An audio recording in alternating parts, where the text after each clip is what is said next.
protection of the children's best interest from the court is going to address that. If she is better suited to cater for the children's well-being, the court will grant her custody of those children. And where the man is better suited, the court will also grant the man the custody.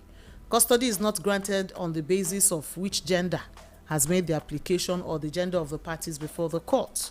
So I guess John got that point now. And then I was going to make a distinction between refund of bride price and refund of some other claims, as evidenced in the story I shared with you. I said the gentleman I learned had sought not only for a refund of the bride price, but he had also sought for a refund of the cost of training his wife through school and the cost of some of the gifts he had presented to the bride's family upon, coming to seek her hand in marriage. So he was insisting that his in-laws will refund him all of those, though the parties have 3 children between them. And, the clarification is that when it comes to a refund, what is permissible to be refunded depending on the culture? I had already made the point that this refund is not of general application. Even the refund for bride price is not of uniform application across cultures. In some cultures, in some customs, where the woman has given birth to children, where there are children who are products of that marriage, that union, or where the marriage has survived, has lasted for an extended period, any claims for refund is foregone. The man cannot make any such claims in some customs. But in other customs, because of the significance, the symbolism of the bride price, the man is entitled to a refund as a full proof that that marriage has been dissolved. But even where that happens, there is a distinction between bride price and dowry, or some of the other gifts that a man gives to a woman in the course of marriage, or presents to a woman's family or community in the course of marriage. Those items are gifts, and because they are gifts, they are not refundable. I'll repeat, those items are gifts, and because they are gifts, they are not refundable. The man is not entitled to making any claims for the refund of, whatever items he had packaged and presented as dowry. There is a clear distinction between dowry and bride price. Bride price and dowry cannot be used interchangeably. They do not mean the same thing. Usually a monetary sum that the groom's family presents as the token, the symbol that they were taking the woman as wife. And until that bride price is paid in most cultures, that marriage is inchoate. It means that marriage has not fully been completed. It means it hasn't been solemnized. The marriage is still in process until the bride price is paid. So you may find that a family or a groom may present even a dowry without yet presenting the bride price. And until that bride price is presented, a marriage under native law and custom in most cultures has not fully happened. It has not been perfected. So when a man makes a demand for a refund upon the dissolution of such marriage, the only claim he can have is a claim as to the refund of the bride price, not a claim for refund of the dowry. No, they are not the same thing. The dowry is a package of gifts made to the woman, or made to the woman's family, or made to the woman's community, depending on what applies, in their community. Some communities present long lists of the items a groom or a suitor has to bring to satisfy them that he's deserving of taking their daughter in marriage. But even after he has expressed that desire and shown capacity by presenting the dowry, it is the bride price that now symbolizes the, contract of that marriage under native law and custom. And it is that bride price that he may then make a demand for, and not the dowry or any such other gifts. And on the further argument of a refund for costs incurred in training the woman, I think that is a ridiculous demand, because it doesn't have a basis in law, and I doubt it has a basis in any tradition. Come to think of it, they got married, and in the course of that marriage, I am sure the woman would have also incurred certain costs, whether they are financial or otherwise, in being married to the man. So in the period of that marriage, how does the woman measure all of those investments in the union and then also make a demand herself for a refund for those investments? How does she qualify, all the sexual services, the intimacy she has shared with the man as a wife? Because yes, they're both entitled to that. How does she quantify the domestic services she has rendered, particularly in the area of, care for the home? How does she quantify all of those and make a demand? How does she quantify even forgive my choice of the word burden, because it's not a negative burden. Sometimes one can bear a positive burden. So even the burden of bearing his name in the period of that marriage, how does she measure it? How does she measure all of the things she has had to sacrifice as her contribution to that marriage, and then ask for a refund? Most of those things are unmeasurable. They're immeasurable. And because they're immeasurable, how do you now ask for specific sums that were expended in as part of your investment in the union in the period that the marriage lasted? For those who may have an opinion on this, and I'd really love to hear your thoughts, whether by way of an experience or what applies in your community or something you had heard, I'd love to hear you. I'd love for you to share. Please call us on 091 12 22 1055. 091 12 22 1055. You may also call us on 090 80 000 633. 090 80 000 633. And if you're not following us already on social media, please quickly follow us on X at People's 105.5 FM, on Facebook, People's 105.5 FM Abuja, and on Instagram, People's FM _Abuja. We got a caller. Yes. Oh, we lost that call. Please call us and share your thoughts. Do you think a man should be entitled to a refund after a divorce or upon a divorce?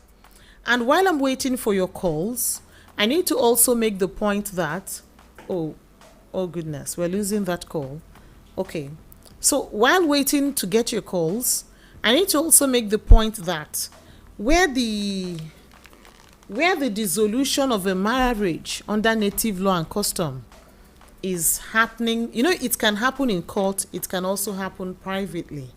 It can happen privately in the sense that, the families may come together, the groom's family may go to the bride's family and, just tell them they're no longer interested in the marriage and perform the rites depending on the culture of the couple, or the bride's family may also extend the same to the groom's family and return the bride price and say they are no longer interested in their marriage. Their daughter is no longer interested in the marriage. So it can happen privately. That is for marriage under native law and custom, not marriage under the Act. Where it is marriage under the Act, there can be no private dissolution of that marriage. The only dissolution of such a marriage that is recognizable by law will be a dissolution as pronounced by a competent court. But under native law and custom, the party can also decide to dissolve that marriage in a court. And the appropriate court they will go to will be the customary court. And when they go to the customary court, one of the prayers they may make will be a prayer for, a refund of the bride price. Because of the hostilities that sometimes happen when marriages break down, because of the hostilities, the bitterness, the animosity that happen between couples and sometimes extend between their families, there are cases where they are not able to amicably return bride price or even make those demands amicably. There are situations that are really hostile and toxic. In such situations, a safer thing to do may be for that demand or that expression to return the bride price to be made as a prayer before the court.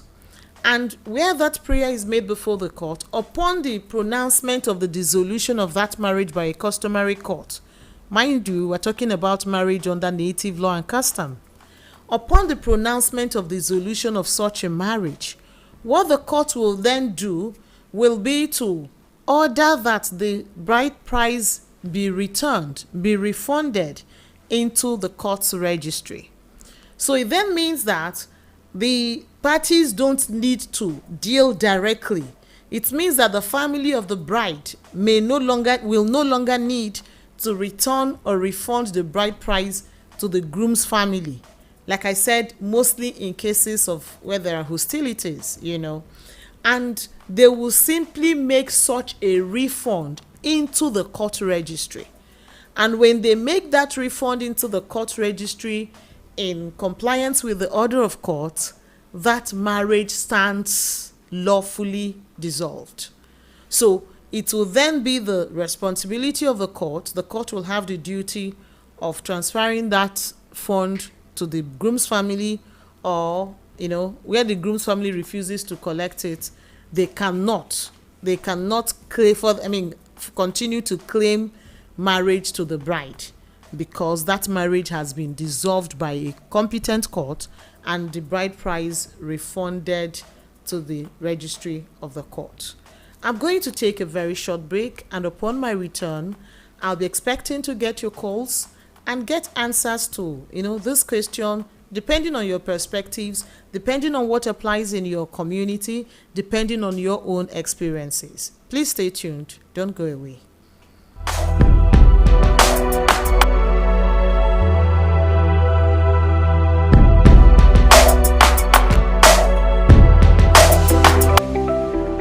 The roots of the issues that affect our marriages and families often lie in social nuances, mindsets, customs, and conventions. This can be further complicated by lack of understanding of the legal implications of our actions and inactions within domestic relations. Together, let's explore the legal and social issues that impact our marriages and families and gain a deeper understanding of how to navigate these complex relationships with empathy, wisdom, and legal awareness. Join Chioma Onyenucheya Uko every Thursday at 9.5 FM, Abuja, the station that's all about you. We're here serving you legal enlightenment that helps you manage and resolve your family issues, those issues that affect your marriages and your families. We all have them, and we're trying to ensure that you get the right knowledge that will help you handle them from a place of empathy, wisdom, and legal awareness. That's what the Late Night Intercourse is about, and is a weekly program that comes to you every Thursday at 9 p.m. on your favorite radio station, People's 105.5 FM. For those of you not already following me on social media, please don't hesitate to do so. You may follow me on Instagram and TikTok at The Zest Family Lawyer. And on Facebook, it is Chioma Onyenucheya Uku, same as LinkedIn. And on X, it is at Onyenucheya Uku. Let's take the interaction even beyond live radio engagements. But I would love to hear your thoughts on this conversation. I had shared the story of a man who was making demands from his wife's elder brother, saying that he was no longer interested in the marriage and he wanted a refund of the bride price he paid when he married her, and also the cost he incurred training her through university and the other gifts he presented to the bride's family at the marriage. And this is a couple who has 3 children in between them. I'm not sure of how long that marriage has lasted. And the bride's family are saying, no, we'll make no such refund to you. You're not entitled to any such claim. And the man is insisting that hell will be let loose if they don't refund him to the last kobo all that he spent training his wife through school and the gifts he presented to the bride's family upon marriage or during the marriage. So the question we asked is a man entitled to a refund upon divorce? Where a marriage breaks down and that marriage undergoes a divorce, should a man be entitled to a refund? And I've made the clarification that this is applicable in marriages under native law and custom. It does not apply to marriages under the Act.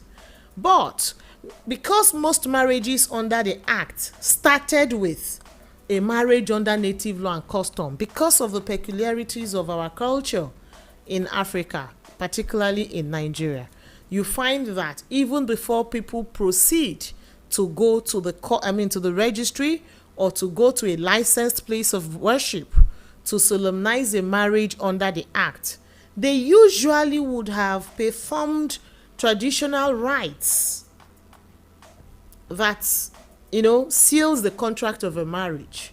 So what you usually find is that there are layers of marriages. That's what you find. So the same people, the same couple who are first married under native law and custom, or sometimes who are first married under the Act, will be the same parties who will go to perfect that marriage, quote and unquote, by performing another layer of marriage under native law and custom or under the Act, whichever comes first. Because I've seen different scenarios. There are scenarios where the statutory marriage will happen first and then the customary marriage will follow. And there are scenarios where the customary marriage will happen first and then the marriage under the Act comes next. But usually between, the same parties, the same couple. So what I'm saying is, ordinarily, assuming there is a couple who got married under the Act only without being married under native law and custom, this question will not even affect them at all. It will not be their business, because there is no requirement, there is no prescription of the law for the payment of a bride price if it is marriage under the Act. But though our native laws and custom, especially around marriages, are not codified, though they are not reduced to a statute that you can read and say section this and that, different things apply in different communities. And depending on the culture of the bride or the culture of the couple, you will find that in some places, in most places actually, there is a requirement. There is a compulsory requirement for the payment of a bride price. It has been said that some families will waive that and say, no, we are not interested. But those will be exceptions, because even in natural laws, there are exceptions. But the general law, the general custom that you'll find in most cultures is that a bride price will be paid as a token symbolizing the, contract of the marriage. And where that happens, upon the dissolution of such a marriage, God forbid, we don't pray that marriages fail, because we understand the importance of marriages as the bedrock of families and the important role they play in shaping our society. But sometimes things happen and a marriage may be safer dissolved.